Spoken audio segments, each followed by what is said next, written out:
MITA Unshackled, Dimitri Downing here. Still spring, still Miami, still April, still 2023. And it's raining, but it's good that it's raining because it keeps everybody inside here.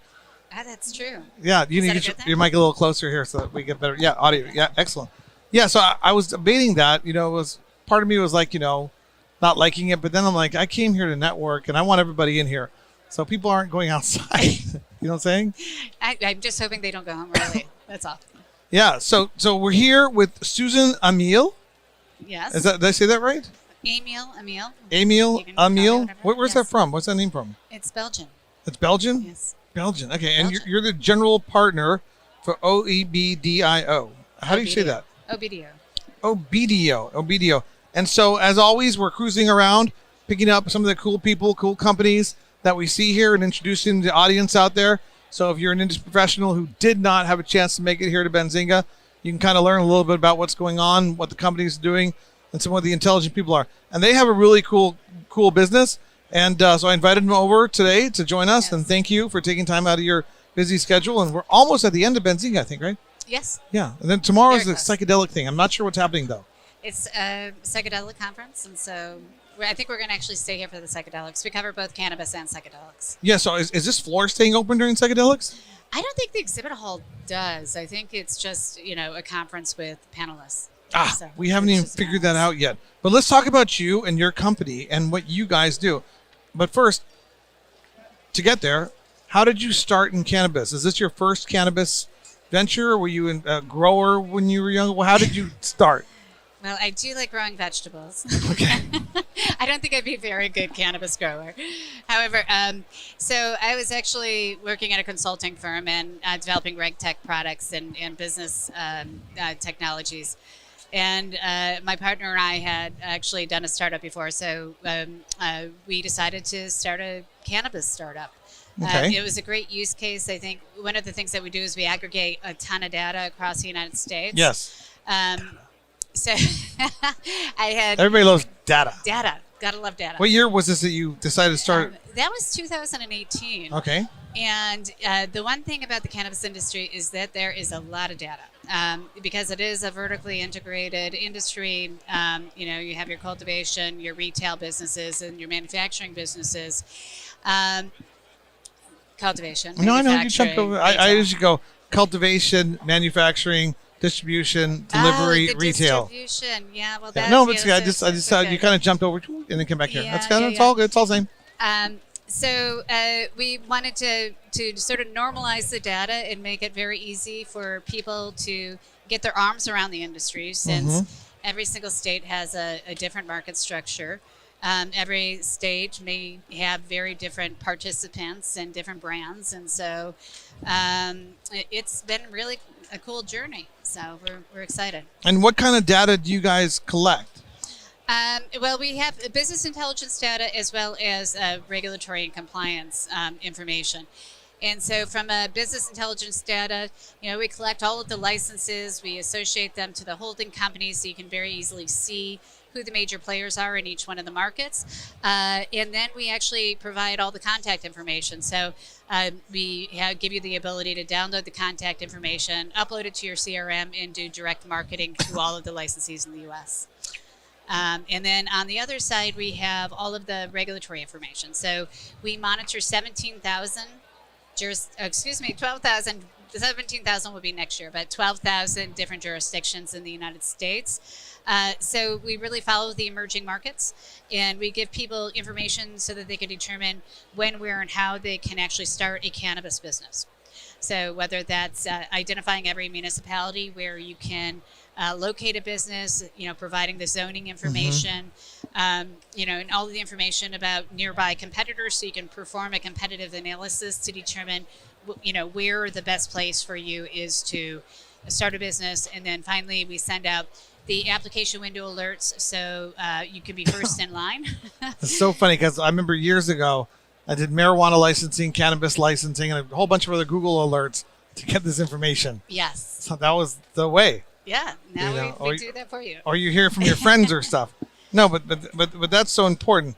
So entrepreneurs, existing businesses, what kind of people are using your service?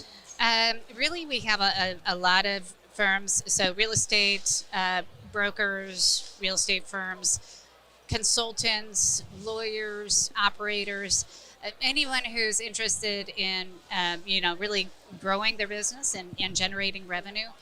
We provide solutions for, and then obviously on the back end, we have all the regulatory and compliance data so that everybody can ensure that their businesses maintain their good standing.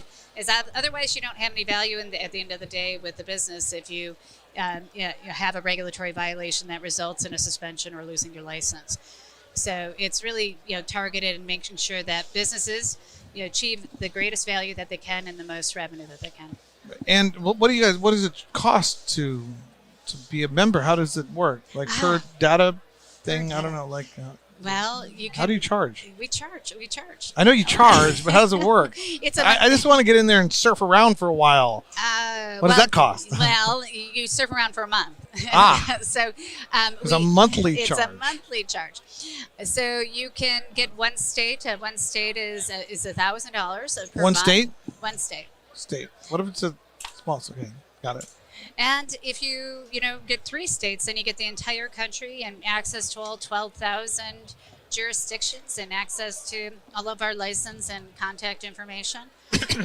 So it's really, our goal is to make sure that everyone can use the data to make money so that we're not a cost center, that you're actually making more money than you would without us. What does it cost to get the whole country?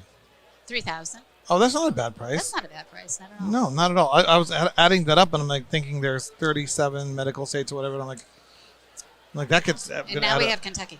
And by the way, now we're covering Kentucky. So everybody pretty much signs up for the $3,000, and then that makes sense. Yeah. It's $3,000. I mean, and it's really exciting. Like, this week, April 24th, we have Texas is open, Florida's opening up again, and both of their application windows close, and DC's open, right? So DC is actually accepting applications now as well. So do you guys offer like people a free trial to see how they can use it and stuff? Is that because we don't require you to sign up for an entire year? Right. It's very low risk for people to sign up for a month and get a trial. So we don't offer trials, but the fact is that the cost there's not a lot at risk given that there's no annual contract. Yeah. Okay. Well, that's cool. I'm trying to figure out how I can dive into your world, and just look around. Is there a free way? She's like, no, we're not even going to give you a coupon. That's okay. No, but it's so important. What differentiates between you and there's some other groups that collect data and different types of data? What's differentiated between your group and these other groups that collect data? So I think first is we go very broad, right? Okay. And we go very deep. So you may have to buy collect and share. You would have to buy 3 different tools in order to get the amount of data that we have and the types of data that we have. We have your contact data for your marketing. We have your license data for your market sizing. We have your mapping information for your real estate search as well as sort of jurisdictions. So what we do, there are multiple companies that offer tools, but we just offer it in one. So the other thing is that, we monitor more jurisdictions. We monitor over 12,000 jurisdictions. I think the closest competitor was around 2,500. So, we're able to, be very agile, chase the emerging markets, make sure that our people understand exactly, where the next opportunity is going to be. Are you guys doing stuff internationally as well? Not yet. I think that there's still a lot of activity in the U.S. The one thing in my last go around to starting a business, we actually created a global product. And what you realize is that everyone outside of the U.S. wants to come into the U.S., right? So, globally, the U.S. is a huge pocketbook. The U.S. is the largest market, in the world. Mm-hmm. And so, we want to support the U.S. in making sure that, we get as much, revenue and opportunities out of this one. So any unusual trends or things that have surprised you over the last few years that you would have seen or experienced because of your data collection that nobody else kind of saw? Well, we do. I think we see, because we look at the data at the local level, we see a lot before it hits the state level databases. We started noticing, pretty early on that there may be a downturn within the cannabis industry, and started prepping our tool that it could be used in some type of roll up sort of fund, right? So right now we're seeing some closings in the markets where you're having a downturn, such as California and Michigan, and there's not only opportunity on the upside, but there's opportunities on the downside as well. We hope that both California and Michigan stabilize very quickly, but we're still seeing closures within Michigan. We're just really looking forward to the New York market sort of stabilizing, perhaps increasing the number of licenses that are issued in the license market, sort of cutting back on the unlicensed activity that's happening within New York. In New Jersey, I mean, I never thought that New Jersey would be a more competitive market than California. And so we've seen the California licensing market slow down quite a bit, right? Whereas New Jersey has just taken off. And if you look at New Jersey over the last 2 years, I mean, it was a sleepy state. And the next thing you know, I mean, it's the most competitive market in the U.S. right now. Do you see any retail closing in Michigan? Yes. Really? And do you see retail closing in California? It's interesting because California, we saw a lot of cultivation. The cultivation closings were mostly outdoor, though, which is very interesting. We have seen some analysis. They couldn't figure out how to grow. Well, they had a lot of floods there, too. It's kind of horrible. But the analysis that we've seen suggests that the price for the outdoor grow product is a lot lower than that which is being grown on the indoors. But we finally saw our first retail expiration recently happened last month in California. Michigan, they still have the separate medical retail licenses. Do you remember what jurisdiction it was in? I could go back and No, I'm just like surprised, I know. It takes a real idiot to fuck up retail. Sorry. I mean, really, it does. It's kind of tough. Retail revenues have gone down significantly, and if you look at any of the city tax revenue numbers, wow. I mean, the tax revenue numbers have gone down very significantly over the last year. No, I get manufacturing, delivery, cultivation, different size cultivations. I can see that happening all day long for different reasons. Some of them economic, some mental, but it's the inadequacies of man. But retail is like, I mean, it still should be pretty successful. So really, it's interesting that you're seeing retail closing. Well, in Michigan, the prices have you gone to Michigan lately? No, I haven't been to Michigan lately. The prices are really low. Right. And they have gone down, yeah. Really low. But the other thing that's happening in Michigan that's very interesting is that you're seeing an increase in enforcement.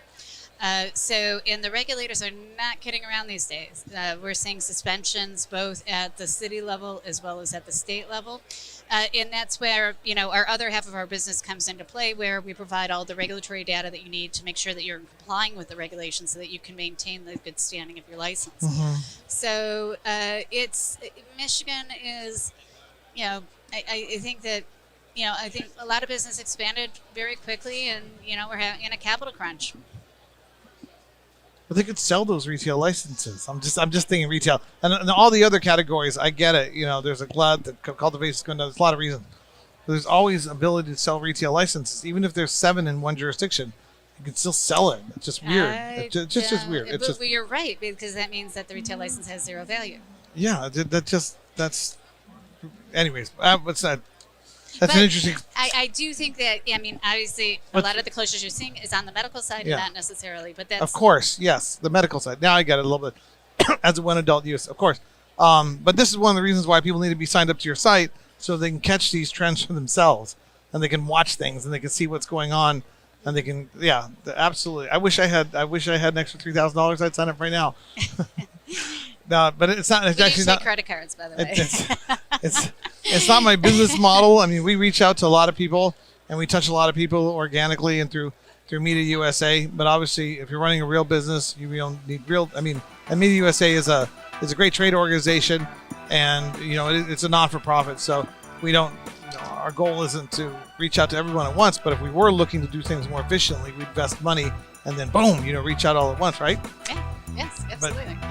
But that's the nature of things. And the data changes on a daily basis. So Yes. it's never the same today as it will be tomorrow. So Trust me, I'm always tracking. Even with the 168 members that we have, their stuff is always changing. yes. It's wild. And we do a lot of ancillary auxiliary members. You guys can be members if you want to. Maybe we can make a trade from you. I don't know. We could, Maybe a swap. but we could definitely help promote you throughout different parts of the cannabis industry. But it was great meeting you, and I'm thrilled to get you. I'm looking forward to getting to know you over the years. Oh, absolutely. We've never really chatted before, and I didn't know much about your organization, but I love the fact that you're accessible and you're willing to talk, educate people a little bit about what's going on, and provide a point of contact that they can come to you if anybody needs anything related to what you do. How do they get in touch with you? You go www.getobedio.com, and there is a contact form that you can fill out to get more information. All right. Well, thank you for being on MITA Unshackled. Thank you for having us. It's been wonderful. Yes. No. Thank you very much. Awesome. Thank you. Look at perfect.